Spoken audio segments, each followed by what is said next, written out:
así queda Perfecto. inmortalizado. Vale, pues estupendo. Hoy contamos con Diego Sala González en esta feria de las ingenierías. Bueno, lo primero, mi nombre es María, soy técnica de la Unidad de Cultura Científica y pues tenemos la gran suerte, como comentaba, de tener con nosotros a Diego Sala González. Él es profesor titular de universidad. Y concretamente, Diego, si me equivoco en algo, tú me corriges, ¿vale? Está Pero perfecto, María. Departamento de Teoría de la Señal, Telemática y Comunicaciones. Diego nació en Málaga, en 1980. Diego ya ha dicho la edad, pero bueno, es que tampoco, ¿no? Y bueno, en 1998 se traslada a Granada para cursar la licenciatura en física. Él terminó su estudio en el 2003 y justo al año siguiente, en 2004, obtuvo una beca contrato de formación del profesorado universitario, una FPU, que otorga, ¿no?, y que da el Ministerio de Educación y Ciencia en el momento, y en el grupo concretamente Sistemas, Señales y Ondas del Departamento de Física Aplicada de la Universidad de Granada. Es doctor por la Universidad de Granada y de Cádiz y obtuvo el premio extraordinario de doctorado por las dos universidades. Madre mía. Y desde el año 2008 trabaja pues en el Departamento de Teoría de la Señal, Telemática y Comunicaciones. Además, obtuvo también en el año 2014 una beca una beca Marie Curie, ¿no, Diego?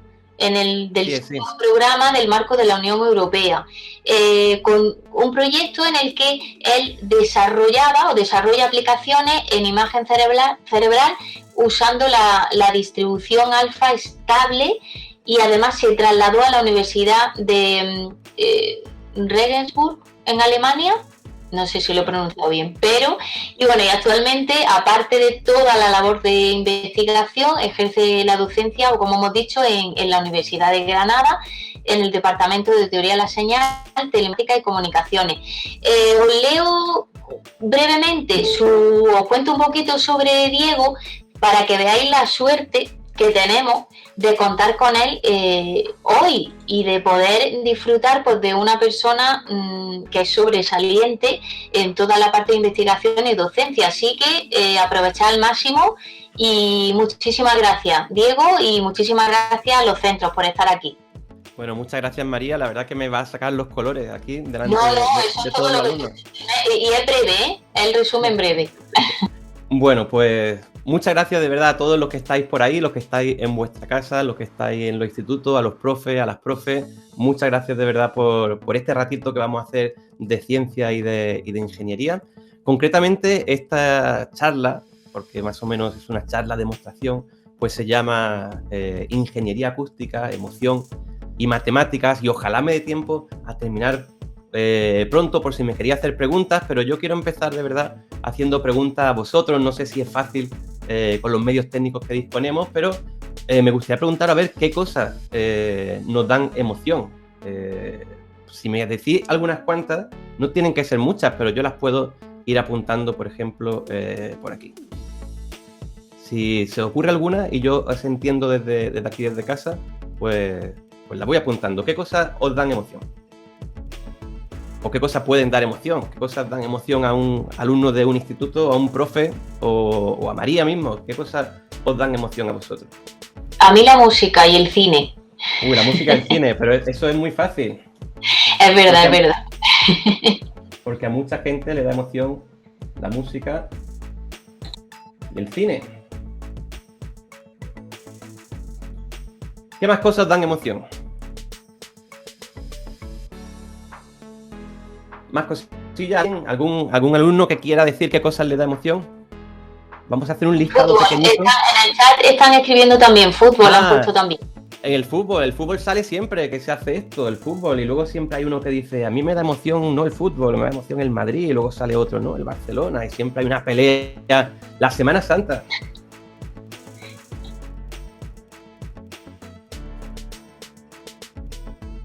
El deporte. ¿Qué más cosas dan emoción? Pues decía alguna más, que no vamos a poner muchas más porque no, los videojuegos, mira qué bien. Yo estoy de acuerdo con los videojuegos también, ¿eh? A mí me encantan. Y sacar un 10. Diego. Sacar un 10 da mucha emoción. Bueno, baile y familia también han puesto. Lluvia, la lluvia, me encanta. Esto es súper poético. Y yo voy a poner una, las vacaciones. Bueno, ya no voy a poner más porque si no, no me da tiempo a todo lo que quiero hacer. Que creo que no me da tiempo, aunque no apunte nada. Y yo voy a poner una más, dibujar. No me digáis más. Dibujar lo ha puesto mi familia, que está aquí conectada también. Mirar el Barça Madrid. Bueno, yo voy a poner una que son las matemáticas. Dan emoción las matemáticas. Igual no a todo el mundo, o igual sí, a muchas personas. Y las matemáticas pueden dar y dan emoción por muchos motivos. Uno de ellos es porque un matemático que lleve años y años estudiando un problema que no ha resuelto nadie en toda la historia de la humanidad, si es capaz de, con mucho esfuerzo y mucha dedicación, resolverlo, pues es posible que reciba dentro de sí una descarga de todas las hormonas positivas y de toda la felicidad del mundo, y en ese momento se crea el rey del mundo y tenga una emoción muy grande y muy difícil de explicar. ¿Por qué? Porque ha resuelto matemáticamente pues algo que no ha resuelto nadie en toda la historia de la humanidad. Pero yo no me quiero centrar en esa relación entre la emoción y las matemáticas. Yo me voy a centrar en una parte que está relacionada, pero no exactamente. Es que cuando hablamos de la ingeniería se dedican a realizar aplicaciones de la ciencia y de las matemáticas en diseños reales, que son tangibles, que prácticamente pues, se pueden tocar. Y directamente nosotros todos los días sentimos emoción a través de muchas cosas, y en muchas de esas cosas que sentimos emoción, aunque no nos demos cuenta, están dentro de sí o dentro de ellas las matemáticas. Y lo vamos a ver, bueno, lo voy a intentar mostrar en la siguiente, en esta hora vamos a explicar, o voy a explicar qué relación puede tener cosas que nos dan emoción con las matemáticas. Pues, así que no solo me refiero a la emoción que produce a un matemático resolver un teorema, sino a la emoción que recibimos cada día, incluso viendo un Barça-Madrid. Cada vez que vemos un Barça-Madrid por la tele, hay cientos y miles o decenas de integrales, sumatorias, el número pi, el número e, que están ahí recalculándose y calculándose para que veamos el fútbol en streaming, para que seamos capaces de emocionarnos con ese balón que rueda en el suelo. Hay muchas matemáticas ahí, incluso para ir a un estadio de fútbol y sentarte en una grada y que la grada no se caiga, aunque eso no forma parte de la ingeniería acústica, también nos hace falta las matemáticas, porque si no hay matemáticas, no hay cálculos matemáticos, pues se nos cae el estadio, se nos cae todo. Entonces vamos a ver qué relación tiene la ingeniería acústica en este caso con las matemáticas. Pues vamos a ver primero. Voy a explicaros cosas de ingeniería acústica. Algunas son muy, pero que muy sencillas y muy básicas. La primera que vamos a ver es la diferencia entre una señal, en este caso una señal acústica que suena fuerte, y una señal acústica que suena flojo. Todo el mundo lo sabe, evidentemente todo el mundo sabe la diferencia entre una señal que suena fuerte y una señal que suena flojo. Vamos a verla aquí ahora mismo. De hecho, la voy a grabar ahora mismo. A ver si se ve esto.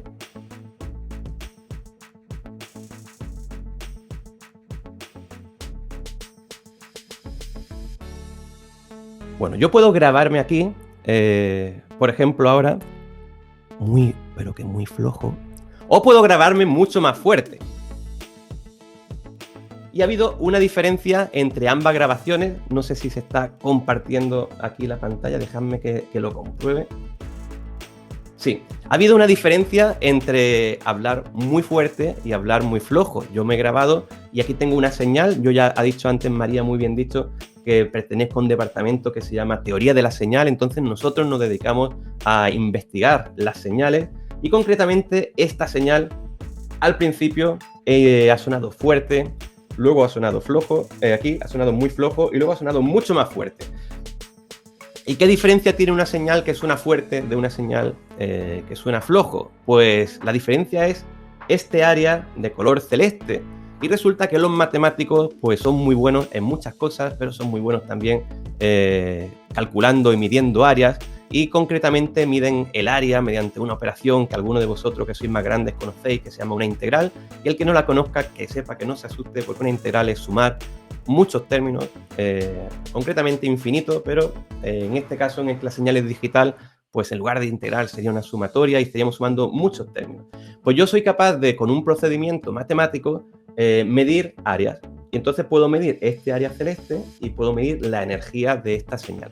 Y resulta que este área de color celeste es más pequeña, es más grande que este área donde ha hablado más flojo, que es más pequeña, y este área de nuevo más grande. Entonces, los ingenieros y los matemáticos, como saben efectivamente medir áreas, pues mediante un cálculo de una integral, no sé si es necesario que escriba aquí la integral, si queréis, la voy a poner. Aunque, bueno, no sé si hace mucha falta, pues no las voy a poner, lo siento. Entonces, esta es una señal que va pasando el tiempo y estoy callado, luego continúa el tiempo y hablo más fuerte, continúa el tiempo, me callo, continúa el tiempo, voy más flojo y luego hablo otra vez más fuerte. Pues resulta que los ingenieros se dieron cuenta que cuando un señal de música o una canción suena más fuerte, a la gente pues le gusta más. Una cosa que tiene que ver con una rama a medio camino entre la ciencia y la psicología, que se llama psicoacústica, y entonces se dedicaron a coger todas las canciones que había, y cada vez que alguien se compra un disco, o escucha una canción en YouTube o escucha una canción en Spotify, resulta que durante años y años, desde los años 50 y 60 hasta ahora, cada vez que sale un disco nuevo, ese disco se escucha más fuerte. ¿Y qué hicieron los ingenieros? Pues los ingenieros dijeron, vale, si sabemos cómo se calcula, cómo se calcula lo fuerte o flojo, la potencia, la energía, en este caso de un audio musical, y tiene que ver con este área, pues vamos a inventar un procedimiento matemático que aumente el área de las canciones para que suene más fuerte. Pero como existe una limitación que no puede ser más fuerte que un determinado nivel, pues dijeron, ya lo sé, vamos a calcular mediante una serie de sumatorias e integrales de manera automática segmentos de una canción, vamos a ver qué segmentos de la canción suenan más flojitos, y justo los que suenen más flojitos automáticamente vamos a ponerlo fuerte para que suene mucho más fuerte. Entonces, concretamente, para que sintamos mucha más emoción con la música, pues los matemáticos, ingenieros de sonido, inventaron, idearon esta cuestión que se denomina la guerra del volumen, y es que cada vez que uno compra un disco, cada vez suena mucho, mucho más fuerte. Concretamente,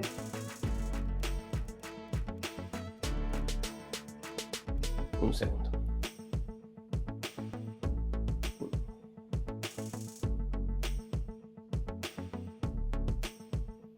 Aquí, concretamente,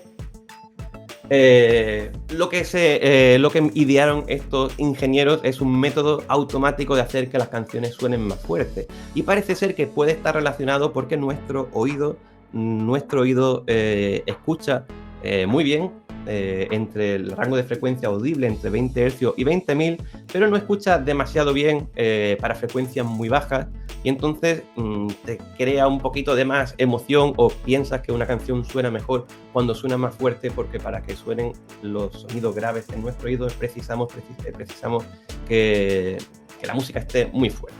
Y concretamente, aquí tenemos un ejemplo que simboliza la guerra del volumen. Si ya sabemos que este color verde es la energía de una señal, todo ese área de color verde es la energía de una señal, pues resulta que aquí tenemos una canción de los Beatles del año 69, y que se masterizó, es decir, se volvió a sacar ese mismo disco en distintos años, y ya podemos ver que depende del año en el que te compraras la canción, pues la canción tiene más parte verde, quiere decir tiene más área, y eso significa que esa canción tiene más energía y suena más fuerte. Así que cada vez están sonando más fuertes las canciones, y esto tiene dentro un montón de integrales, sumatorias y cálculos de señales involucradas en este proceso matemático que uno no se da cuenta cuando se compra el CD, pero todo este proceso matemático está diseñado pues para que nos emocione un poco más la música, porque está un poco más fuerte. El caso es que acabo de hablar ahora mismo pues de esta cuestión, y esto es muy sencillo, que aquí está pasando el tiempo y conforme pasa el tiempo hay señal que se escucha más fuerte y señal que se escucha más flojo. Pues resulta que los matemáticos idearon pues un método para calcular no solo cómo se distribuye la energía, es decir, cómo se distribuye este área conforme pasa el tiempo, sino cómo se distribuye este área conforme pasa la frecuencia. ¿Qué quiere decir eso? Pues un método que nos dé información sobre si un sonido suenan fuertes los graves de ese sonido o suenan flojos los graves de ese sonido. Vamos a verlo si queréis ahora mismo. Bueno, voy a hablar aquí y vamos a ver.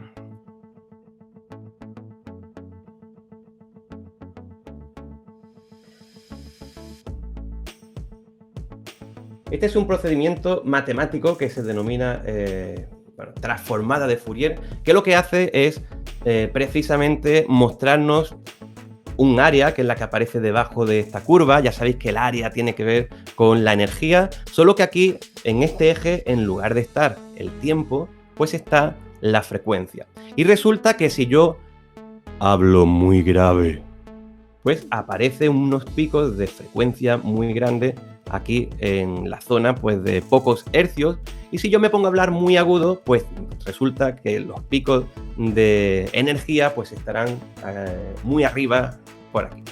Esto realmente está calculado mediante una integral, una sumatoria, un procedimiento que se llama transformada de Fourier, pero todas estas matemáticas están siendo usadas día a día para que la música que nosotros escuchamos pues suene lo mejor posible. Por ejemplo, seguro que tenemos dispositivos en casa que realizan lo que se llama una ecualización, que dice, pues voy a poner más fuerte los graves, voy a poner más fuerte el sonido agudo para que se escuche mejor.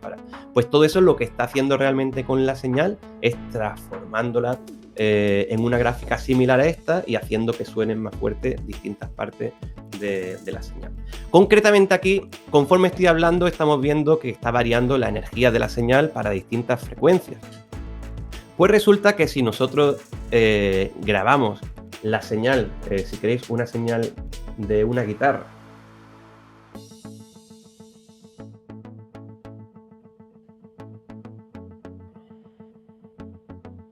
bueno, si grabamos una señal de una guitarra, lo voy a hacer ahora mismo aquí.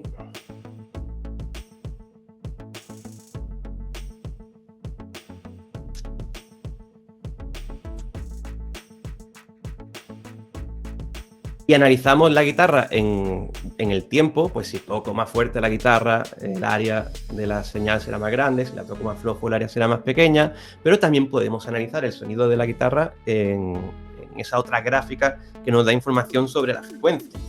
Vamos.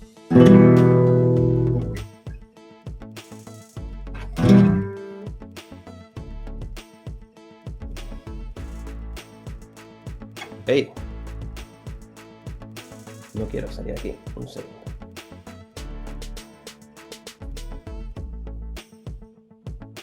Así que voy a hacer lo mismo que he hecho con la voz, pero con la guitarra. Voy a tocar, si queréis, una nota muy fuerte.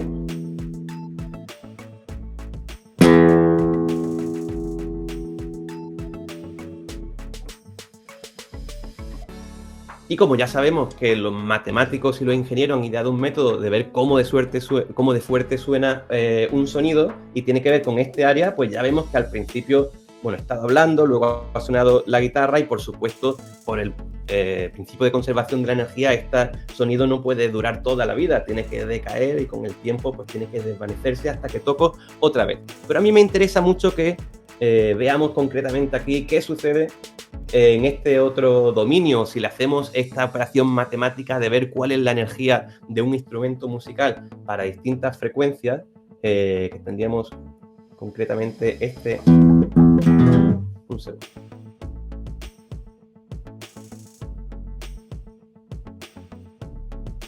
Con esta gráfica que tenemos aquí, yo puedo, por ejemplo, tocar esta nota.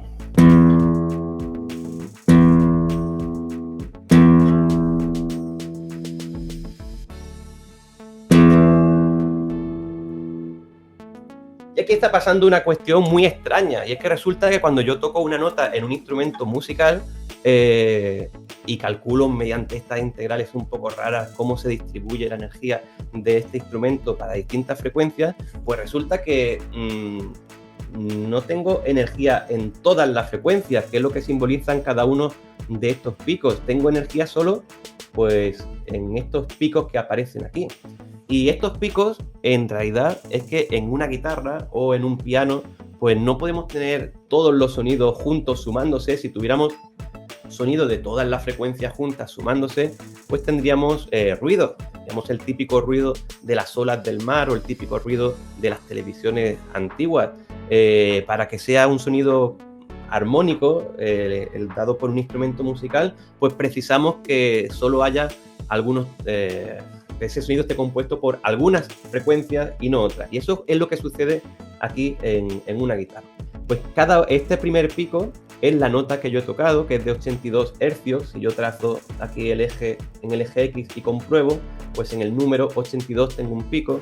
Y los siguientes picos son picos que están al doble de la frecuencia 82. Pues este estará a 164 y este está al triple de 82, al cuádruple, quíntuple, sexto, séptimo, octavo y son múltiplos de la frecuencia fundamental.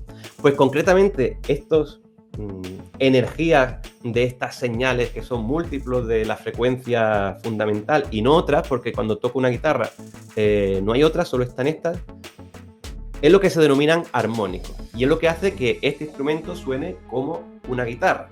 Si yo ahora cojo un procedimiento matemático para cambiar la energía de estos armónicos y elevo algunos y bajo otros, cosa que se puede hacer perfectamente aquí en el ordenador, pues ya quizás no sonaría a guitarra, porque esto es de alguna manera como el ADN o el DNI, no lo sé cómo hacer una analogía de este instrumento. Este instrumento, concretamente este, no la guitarra, sino este que tengo en las manos, suena de una determinada manera diferente a otra guitarra, porque la energía de estos picos que tenemos aquí es diferente en una guitarra y en otra. Por cierto, que si en lugar de tocar una nota grave, toco una nota aguda, que lo voy a hacer ahora, pues tendría otra vez un pico de frecuencia, pero desplazado para frecuencias más altas, y también múltiplos de esa frecuencia. Y lo podemos ver, por ejemplo, ahora mismo.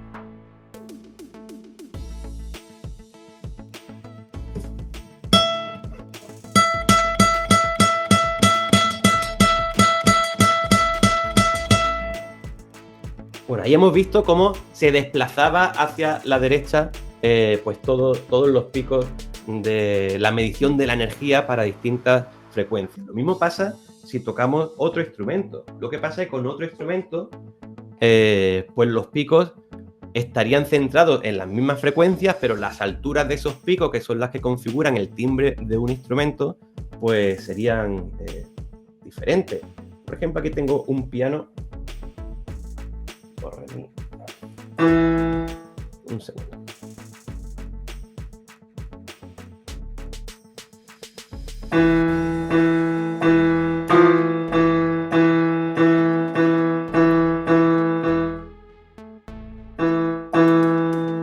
Y efectivamente tengo de nuevo lo de antes. Resulta que cuando yo toco un piano y analizo cuál es la energía de esas notas para distintas frecuencias, pues no tengo energía para todas las frecuencias. Tengo energía para una frecuencia muy determinada que configuran el sonido del piano. Concretamente, aquí vemos que las alturas de los picos siguen un patrón diferente que el de la guitarra. Pues efectivamente, porque suena a piano.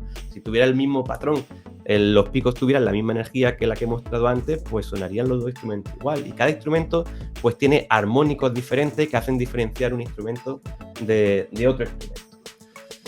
¿Para qué nos puede servir esto? Pues hay matemáticos o ingenieros que han pensado, bueno, si un sonido de un instrumento musical solo tiene una serie determinada de energías para algunas frecuencias y no para otras, pues yo puedo, por ejemplo, generar de manera muy simple, mediante un circuito eléctrico, un sonido también muy simple, tan simple como que solo tenga este pico de energía, y luego puedo generar con ese mismo instrumento un sonido tan simple como que solo tenga este pico de energía y otro tan simple bueno, y así sucesivamente para cada uno de los picos, luego sumarlos todos y tendría un sonido que se llama sintetizado.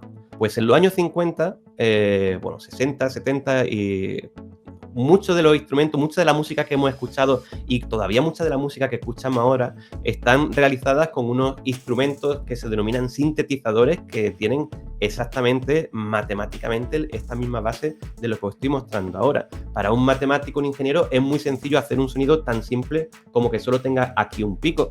Pues si haces esa operación tan simple un determinado número de veces como número de picos tienes aquí, y le das a cada uno de esos picos la energía que viene aquí y lo sumas, pues ese instrumento suena como un piano o parecido a un piano. Y por aquí este mismo instrumento tiene este típico sonido de... Existen muchos sonidos diferentes de sintetizadores, pero aquí tengo, por ejemplo, el típico...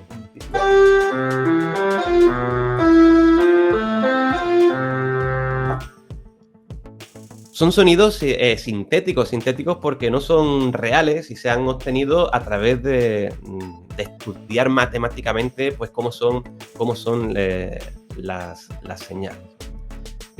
Bueno, entonces si ya sabemos cosas de las señales, por ejemplo, sabemos que podemos representarla con respecto al tiempo, como aparece aquí. Sabemos también que podemos representarla con respecto a la energía que tiene en cada frecuencia, como hemos visto en la gráfica anterior de color verde. Podemos analizarla en ambos dominios, en el del tiempo y en el de la frecuencia.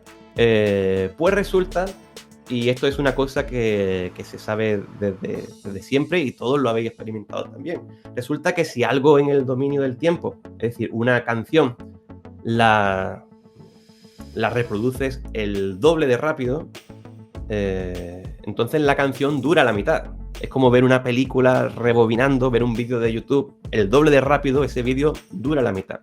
Pero no solo si ves algo el doble de rápido dura la mitad, sino que cuando lo oyes, el sonido se escucha a frecuencia doble.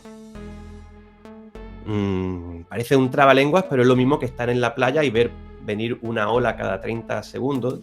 Entonces una ola cada 30 segundos pues viene con una determinada frecuencia. Pero si ahora viene la ola en vez de cada 30 segundos, cada 15, pues viene a frecuencia doble. Es bastante simple.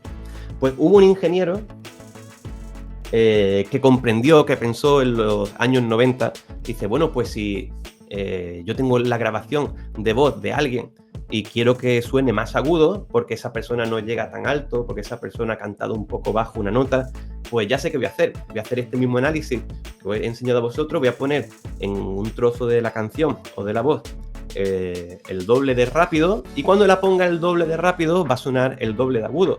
Así que puedo hacer que un cantante pues cante mucho más agudo de lo que lo hacía normalmente, simplemente haciendo que un segmento de su canción, de su voz, suene el doble de rápido.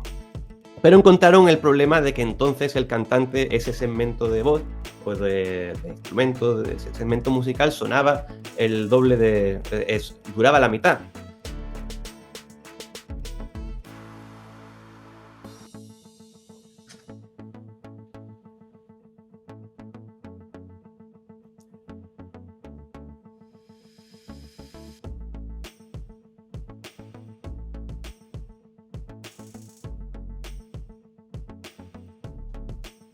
Bueno, pues resulta que hubo un señor, un ingeniero que se había dedicado toda su vida a realizar técnica de prospección geofísica para la industria petroquímica, es decir, hacían explosiones submarinas y él, analizando la señal que le llegaba, que era una señal, él era un ingeniero experto en señales, pues analizando la señal que le llegaba, pues podía, con un alto nivel de probabilidad, pues indicarle a su empresa si en esa región había o no había petróleo. Pues este señor se había dedicado toda su vida a transformar señales y a observar las señales tanto en este dominio del tiempo como de la frecuencia, como hemos mostrado ahora, y él comprendió que él sí tenía la clave, porque él lo había hecho muchas veces. Él sí tenía diseñado un procedimiento para que un sonido aumentara su frecuencia o disminuyera su frecuencia sin que aumente o disminuya lo que dura. Y como él lo había diseñado y lo había usado muchas veces para experimentar a ver si en un terreno había petróleo o no había petróleo, pues lo patentó y al principio lo vendió muy caro y muy en secreto, e inventó una cosa que se denomina el autotune. Y concretamente el autotune lo que hace es comprobar, igual que hemos visto en la gráfica que hemos estado antes de color verde, comprobar la energía de una señal para distintas frecuencias, pero luego te da la posibilidad de variar la frecuencia de un segmento de la señal sin que varíe su longitud.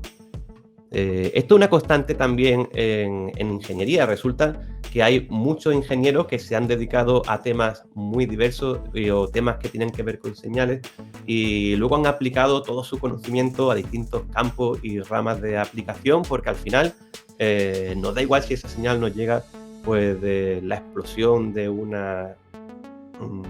la explosión para hacer prospección petrolera, o nos llega de la voz de un cantante. En realidad, si sabe operar y si sabe trabajar con señales, sabe analizarlas en los dominios del tiempo, de la frecuencia, sabes hacer integrales, sabes hacer pues un montón de procedimientos matemáticos, pues puedes aplicarlos a distintos campos y a distintas ramas.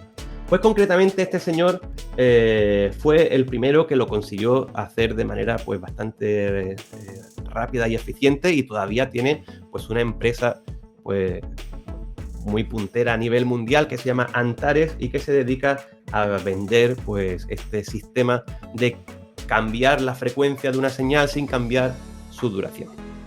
Así que vamos a hacer un ejemplo, si queréis. A mí me encantaría sacaros aquí a alguno de vosotros a cantar, porque seguro que alguno de vosotros que esté ahí cantáis pues mucho mejor de lo que yo lo voy a hacer, pero como con la pandemia no se puede, me va a tocar.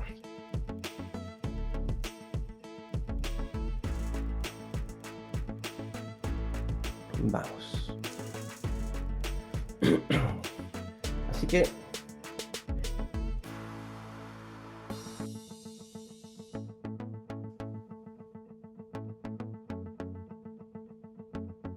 voy.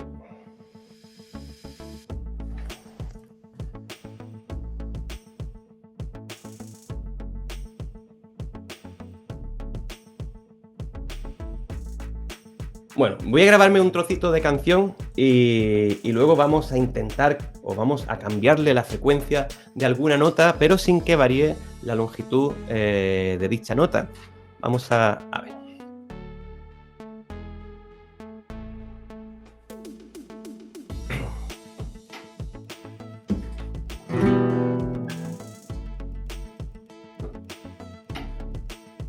Sabes que ya llevo un rato mirándote, tengo que bailar contigo hoy. Vi que tu mirada ya estaba llamándome, muéstrame el camino que yo voy. Ahí vamos.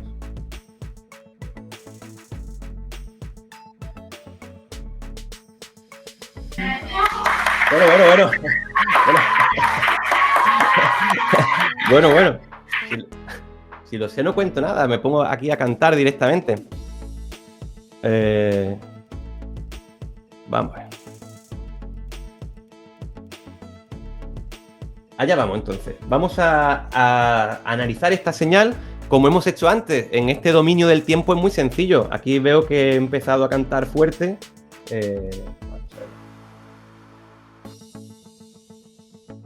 He empezado a cantar fuerte y luego, bueno, creo que lo voy a tener que grabar otra vez. Vamos, aquí está.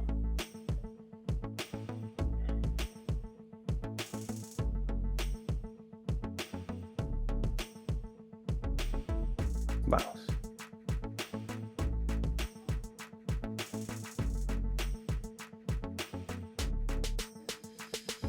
Bueno, y aquí este señor que inventó este autotune, en realidad lo que ha hecho es pasar esta señal por esa imagen, esa gráfica de color verde que te muestra picos para distintas frecuencias, pero en lugar de hacerlo para toda la señal entera, lo ha hecho para cada nota, y cada vez que cambio de nota, pues me indica en este piano qué nota he hecho.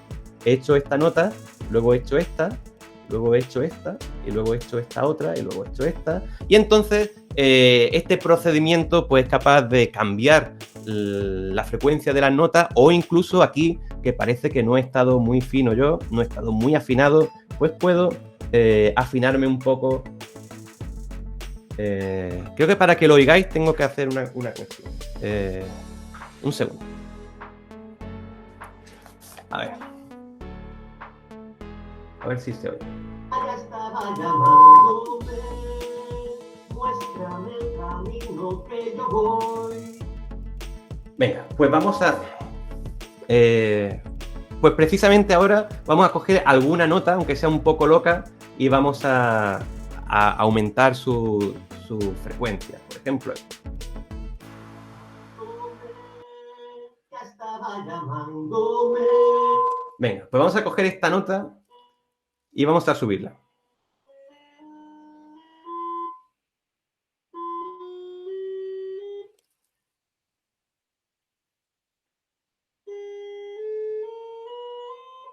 Venga. Concretamente es una nota que yo creo que en la vida podría hacer, porque es una nota muy, pero que muy aguda.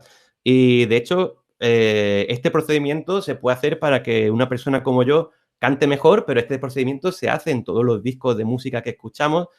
Podemos poner a cualquier persona a hacer la nota que sea y todo lo afinada que queramos y con todo el vibrato que queramos, simplemente aumentando y disminuyendo aquí, pues, la altura de las notas. Vamos a variar otra nota más y vamos a escucharla después. Camino que yo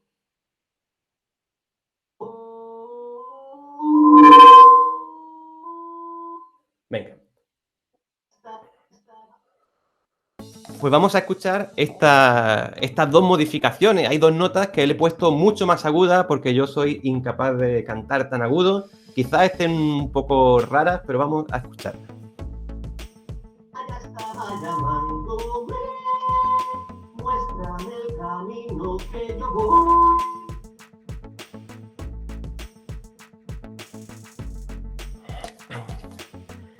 Así que, bueno, no solo se puede usar este autotune para hacer notas un poco locas como yo he hecho aquí, sino que también se puede usar para hacer que yo cante mejor.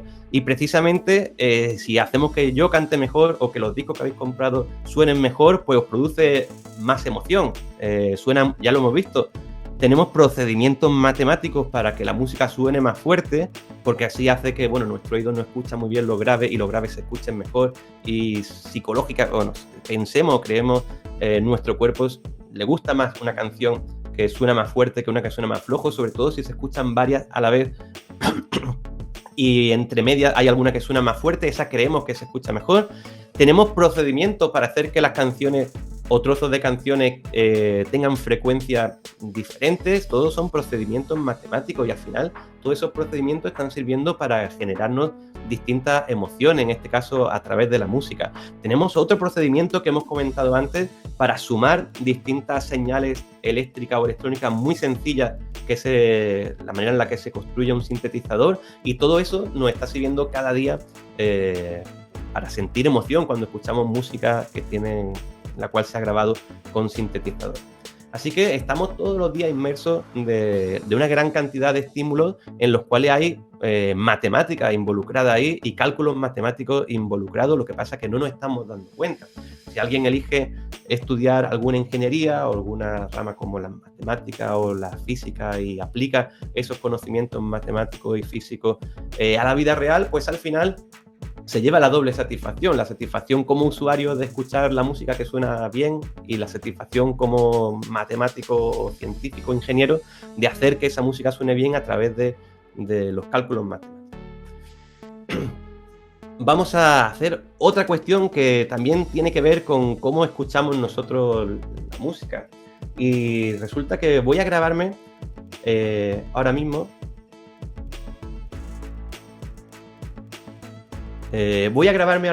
Explotando un globo. No sé si esto sonará muy fuerte en vuestras casas, la verdad que no lo sé. Si no, pues doy una palmada, como queráis. Bueno, yo voy a intentar lo del globo. Me voy a quitar los auriculares y voy a explotar un globo y vamos a grabar.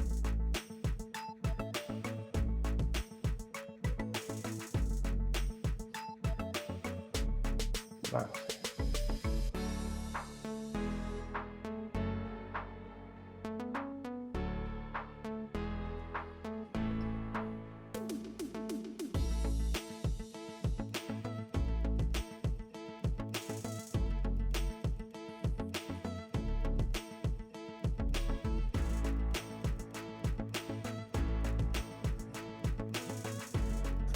Bueno, si queréis en lugar de un globo, es que no sé cómo va a sonar de fuerte allí donde estáis vosotros, voy a grabarme haciendo una palmada, por si acaso esto es menos fuerte.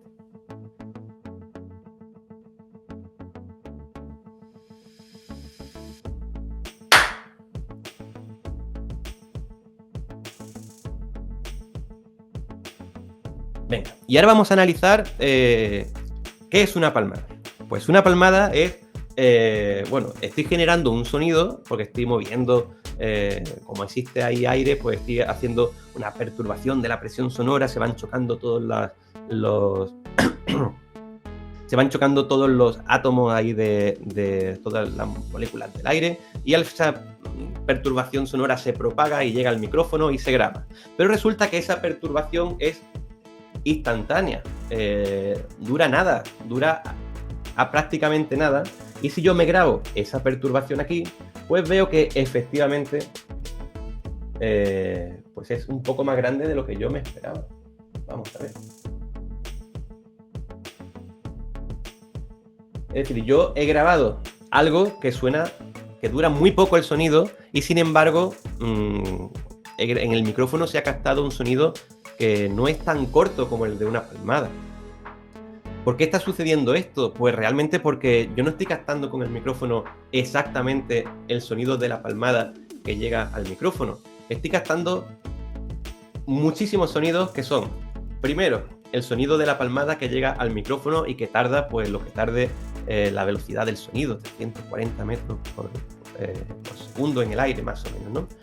Pero luego estoy captando también un sonido que da la palmada, choca en la pared y vuelve al micrófono, y ese con menos energía se está sumando al sonido original que llega directamente. Luego está llegando otro sonido que choca en el techo y entra en el micrófono. Y luego está llegando otro sonido que choca en el suelo y llega al micrófono.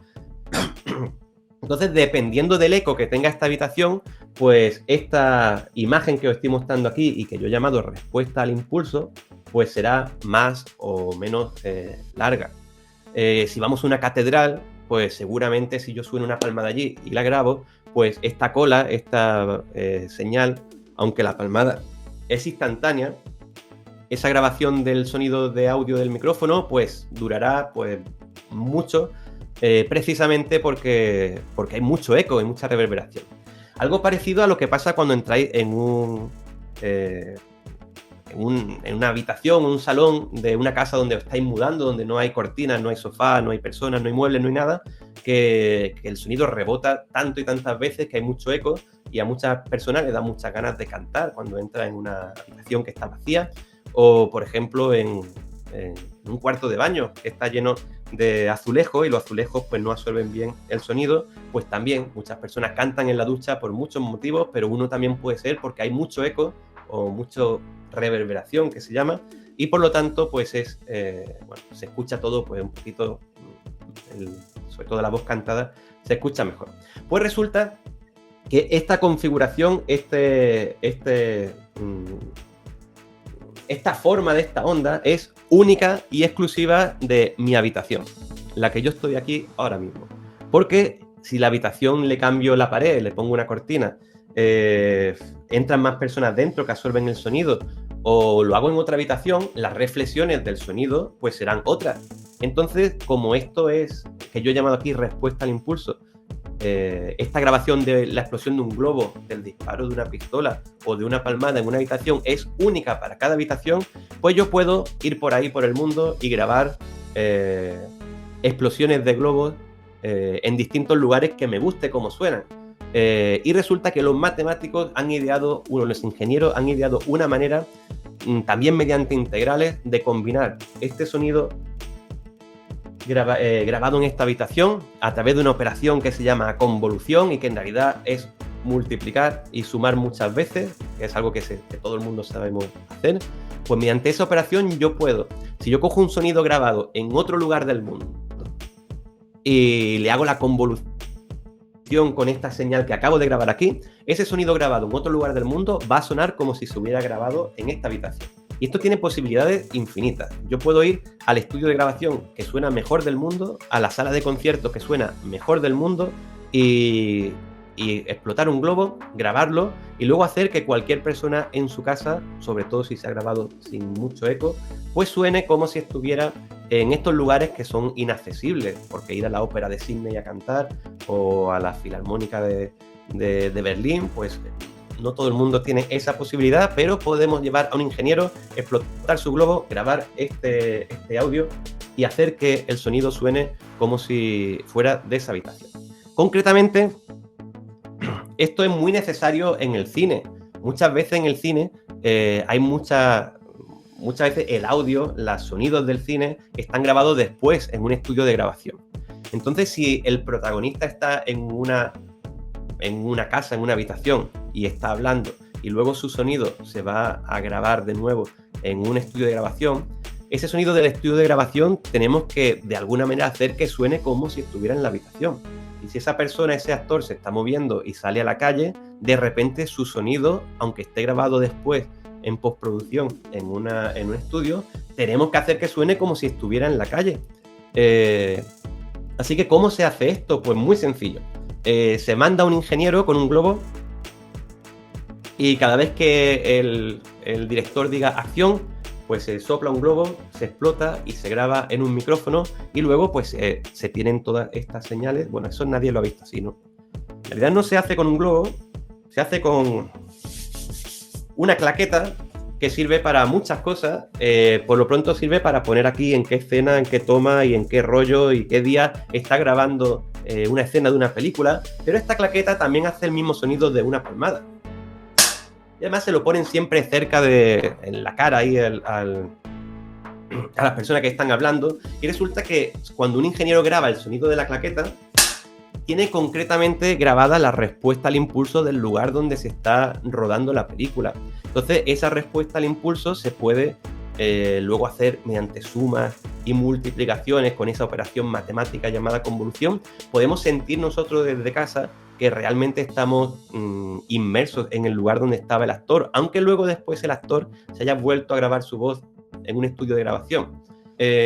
Dicho esto, yo tengo por aquí... a ver, aquí me había grabado. Yo tengo por aquí un procedimiento...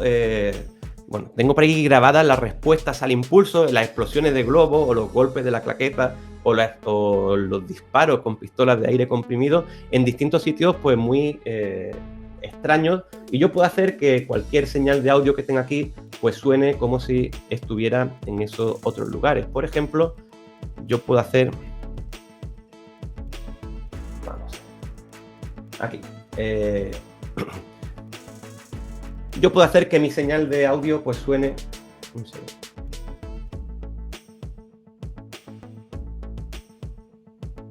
Aquí. Como si estuviera en cualquiera de estas salas de concierto que son pues imposibles o sea, la Filmorchester de Berlín, Konzerthaus de Viena, la ópera de Sydney, y concretamente incluso lugares locos como un coche. Si yo ruedo una película y estoy dentro de un coche Volkswagen Escarabajo, pues yo puedo directamente, luego si en casa me grabo el audio, si yo quiero que suene como si estuviera dentro de un Volkswagen Escarabajo, pues solo tengo que ir a un Volkswagen Escarabajo, pinchar un globo, grabar el sonido y hacer esta operación matemática de la convolución. Pero esto ya está hecho por ingenieros y así que no tengo por qué alquilar un coche Volkswagen Escarabajo para que suene mi audio como si estuviera ahí. Y se puede incluso, aquí creo que están hasta las pirámides de Egipto, aquí hay un montón de... Estos son coches, estos son lugares de estudio, ópera, estadios, mausoleos, clubs, oficinas, clases. más clases, gimnasio, por ejemplo, si yo tengo que hacer una película en un gimnasio y luego tengo que hacer la postproducción y grabar el sonido en un estudio, pues solo tengo que hacer la convolución de la explosión de un globo en el gimnasio para directamente que suene como si los actores estuvieran efectivamente en ese gimnasio. ¿Y qué quiero mostrar con todas estas cuestiones que hemos visto en el día de hoy? Pues que al final, todos los que estamos aquí como usuarios, de hecho, habíais dicho antes que como emoción pues estaba el cine, estaba la música, pues en todas esas cuestiones seguro, en esa transmisión de emociones que nos producen cosas como usuarios, incluso el fútbol, una retransmisión de fútbol, el fútbol lo habéis dicho antes también, en todo eso hay muchísimos cálculos matemáticos involucrados que algún ingeniero, algún científico, algún matemático que se dedique a las aplicaciones, pues está realizando o diseñando un montón de cálculos matemáticos para que escuchemos la música más fuerte, la escuchemos mejor, para que la escuchemos más grave, la escuchemos más agudo, o para que en una película estemos inmersos como si estuviéramos exactamente en la misma habitación que está el protagonista de nuestra película. Pues para todo eso hacen falta las matemáticas. Concretamente, bueno, aquí vienen muchos más estudios. Y ya por último, aunque sea solo por curiosidad, déjame aquí un segundo.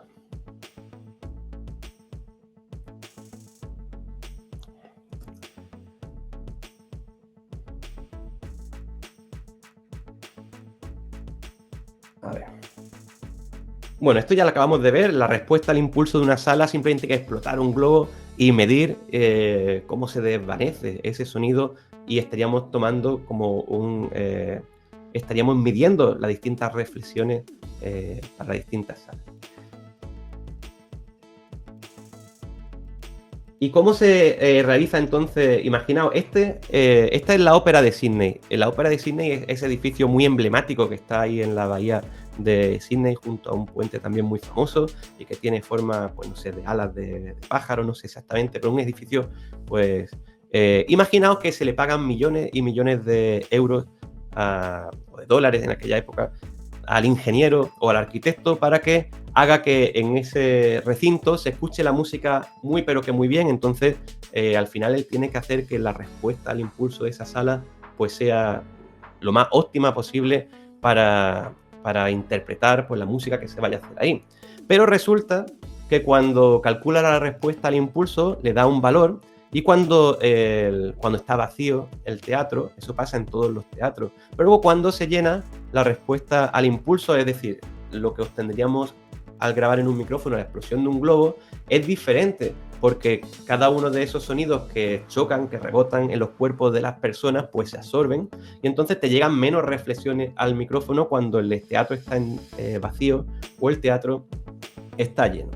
¿Cómo se puede entonces hacer que la respuesta de un teatro sea exactamente igual o la más parecida posible cuando las butacas están llenas que cuando las butacas están vacías?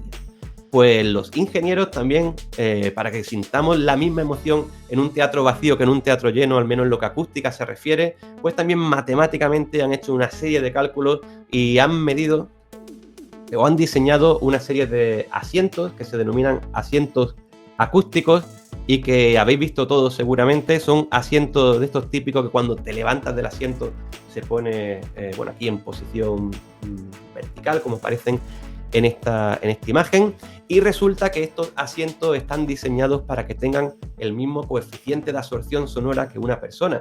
Entonces da igual que haya sentado en el asiento una persona o que esté vacío, porque cada vez que llegue el sonido ahí, ese asiento va a absorber las mismas el sonido de la misma manera que lo absorbe pues una persona que estuviera sentada en el público.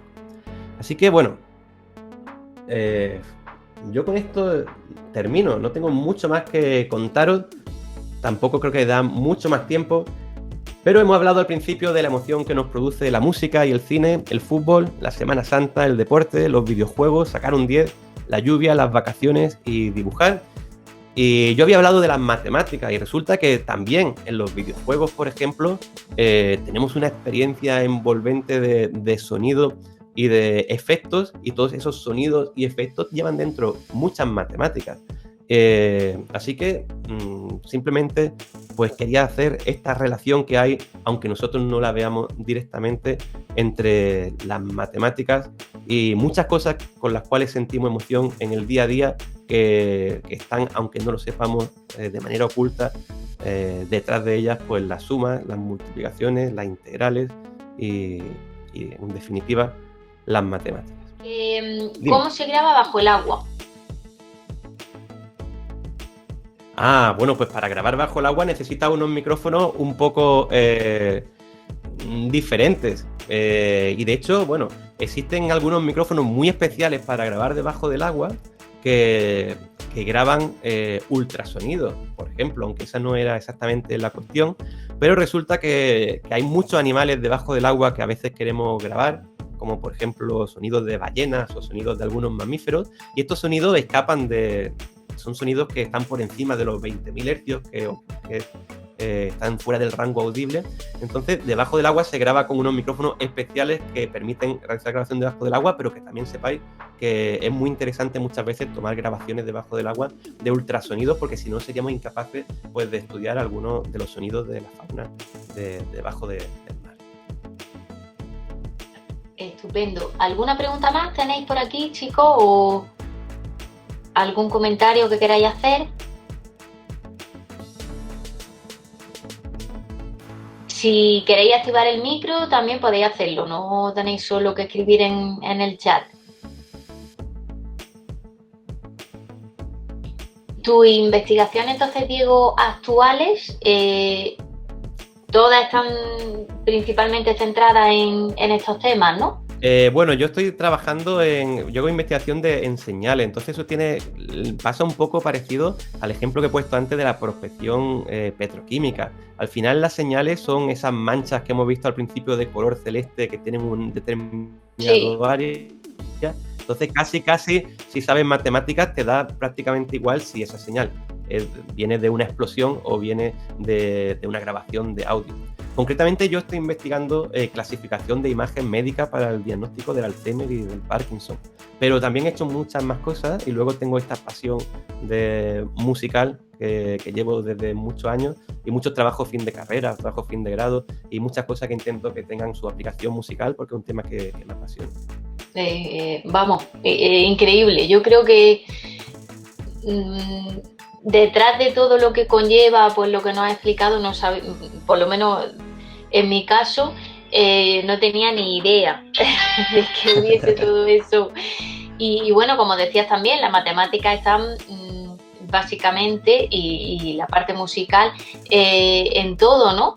En los videojuegos, que precisamente en los videojuegos, pues quizás es una de las de las grandes opciones de ocio que más se llevan entre la gente joven y no tan joven. Sí. Yo siempre, Sobre todo desde el confinamiento. Sí, yo siempre recuerdo en quinto de GB o en sexto de GB, en aquella época, cuando nos empezaron a explicar las raíces cuadradas.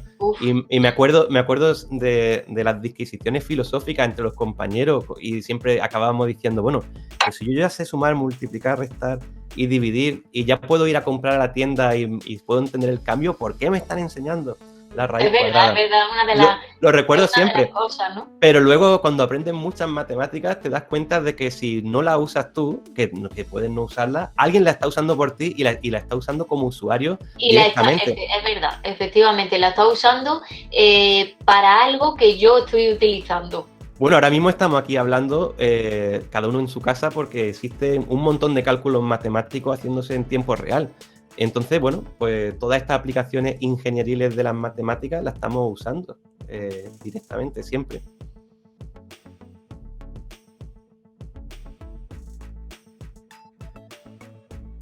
Andrés pregunta, se me ha cortado, creo, la imagen, pero Andrés pregunta, no sé si se me sigue escuchando, pero Andrés pregunta cómo se investiga la frecuencia natural para... Perdona, Diego, que yo me he ido... Vale.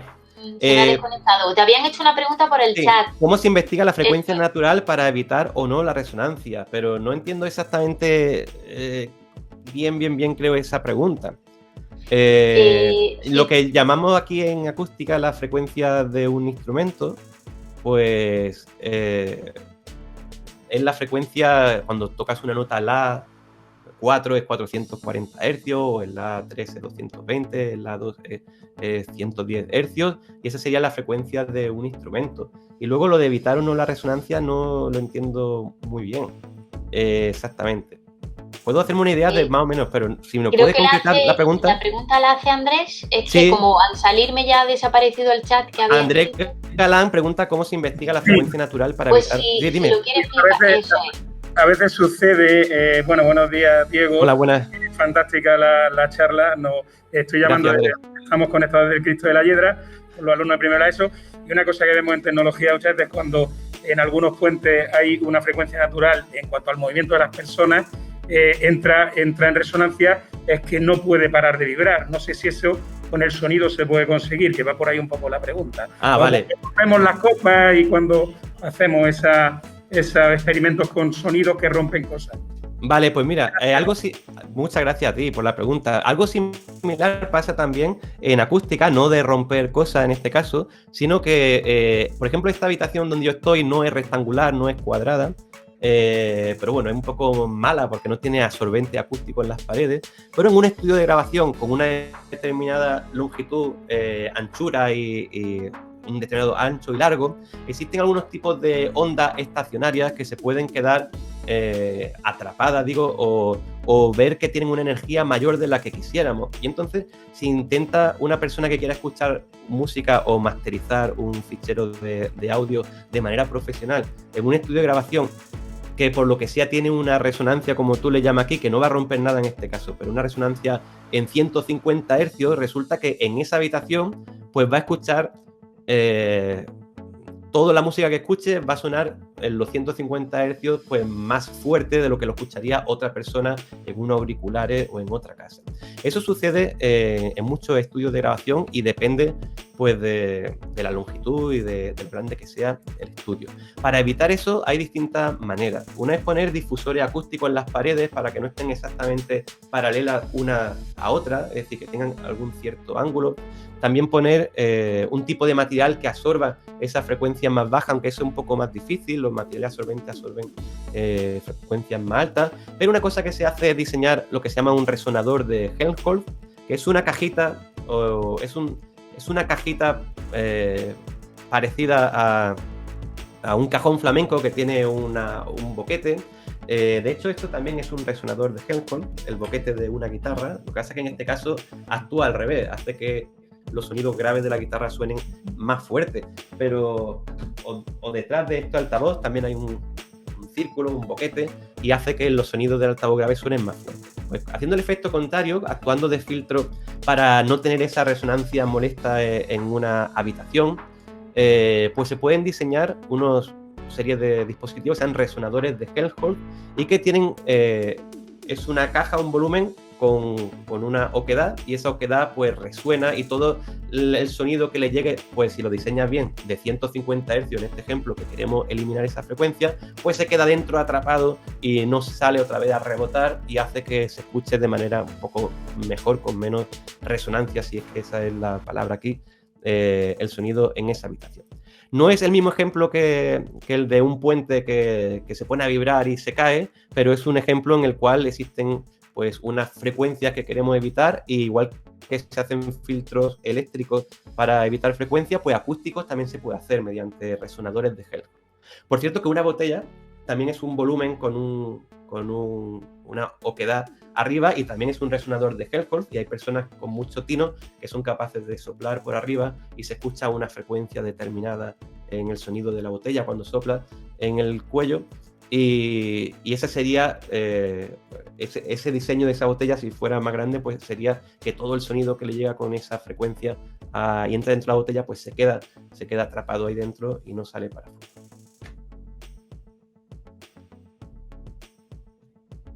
Gracias a ti, Andrés. Bueno, gracias a ti, ¿no? Y a todos los que estáis aquí. Algunos ya os habéis ido porque hay clases, supongo. Claro que sí. Pues muchísimas gracias, Diego, de verdad. O sea, gracias a ti, María. Estupendo. Gracias. En cuanto tengamos la grabación, te la mandamos.